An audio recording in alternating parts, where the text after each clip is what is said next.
વડોદરા શહેરમાં છેલ્લા 24 કલાકમાં ભયનો માહોલ જોવા મળી રહ્યો છે। ગઈકાલે 11 શાળાઓને ઉડાવી દેવાની ધમકી બાદ આજે દિવાળીપુરા સ્થિત ડિસ્ટ્રિક્ટ કોર્ટને વિસ્ફોટથી ઉડાવી દેવાનો ધમકીભર્યો મેસેજ મળતા તંત્ર દોડતું થયું છે। ધમકી મળતા જ Vadodara police, bomb disposal squad અને ડોગ સ્ક્વોડની ટીમો કોર્ટ પરિસરમાં પહોંચી ગઈ છે અને ખૂણે ખૂણાની તપાસ કરવામાં આવી રહી છે। એક સાથે સંવેદનશીલ સ્થળોને ટાર્ગેટ કરવાની ધમકી મળતા વકીલો, અસીલો અને સ્ટાફમાં ફફડાટ ફેલાયો હતો। પોલીસ આ ઈમેલ કે મેસેજનું મૂળ શોધવા માટે સાયબર ક્રાઇમની મદદ લઈ રહી છે।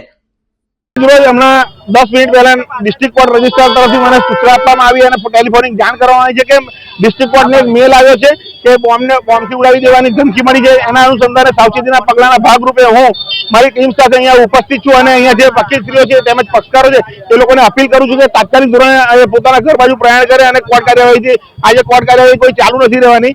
નામદાર ડિસ્ટ્રિક્ટ કોર્ટ નવી સૂચના આપશે ત્યાં લગી કોર્ટ બંધ। હવે આઈબી ઇન્વેસ્ટિગેશન બ્યુરોની જે ટીમો કામ કરી રહી છે એ ટીમો એનું જે ઇન્વેસ્ટિગેશન છે એ કરશે અને જે કોઈ અસામાજિક તત્વો આવો જે મેલ કરે છે એમને તાત્કાલિક ધોરણે એ લોકો તપાસમાં બહાર લાવશે। હમણાં જસ્ટ ઇન્ફોર્મ કરવામાં આવ્યું છે એટલે સુરક્ષા એજન્સી પણ તાત્કાલિક ધોરણે પહોંચે છે, પણ એ પહેલા હું અહીંયા પહોંચી ગયો છું અને વકીલશ્રીઓને અહીંયા અપીલ કરી રહ્યા છે।